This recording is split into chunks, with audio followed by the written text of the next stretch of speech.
Great Dragon Rescue by M.P. Robertson.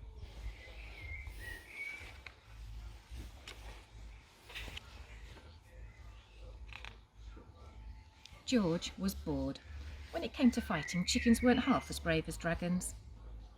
One morning, as George was gathering eggs and daydreaming about dragonish things, he felt the chicken coop shudder, and when he looked out, he knew an adventure had begun. Up they soared, George, the dragon and the chicken coop. They flew faster and faster until they came to a land where everything began with once upon a time. They landed in a dark, dank forest. The dragon led George through the trees until they could see a flickering light ahead. From behind a tree they watched as a warty witch barbecued toads on a dragon's flame. The dragon was only a fledgling, barely out of the egg. It looked very sad.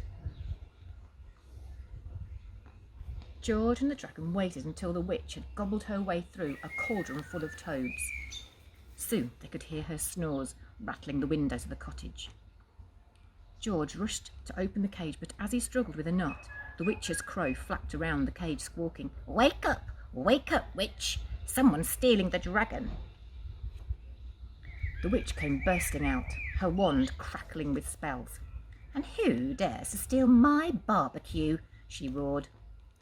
Now George had read enough fairy tales to know that witches are very boastful. "I don't believe you're a witch," he said.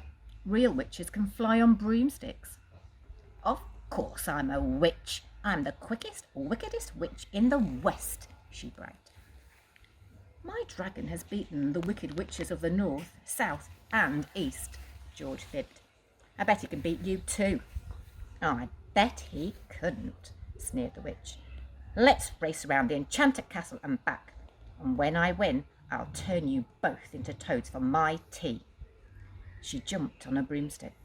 "On your marks, get set," and she was gone. The witch was frighteningly fast, but the dragon was faster. Soon the witch and the dragon were neck and neck. As the enchanted castle came into view, the dragon was in the lead. George looked back to see the witch weaving a spell. But George had a secret weapon. Just before the spell was cast, he pelted the witch with eggs. The witch was in a terrible rage. There was a blinding flash, but the egg that dripped from her wand had scrambled the spell. By the time they landed on the witch's roof, all that remained of the witch was her broomstick and her hat. Cautiously, George lifted the hat. Hidden beneath was a large, fat and warty toad. "It'll be 100 years before a prince kisses that," he thought. George set the baby dragon free. It ran to the big dragon with a roar of delight. George didn't speak dragon, but he knew exactly what the baby had said. "Daddy." It was time for George to return home. The chickens would soon be missing their coop. Up and up they soared, and George waved goodbye to the land where everything ended with happily ever after. Except if you're a witch or a toad.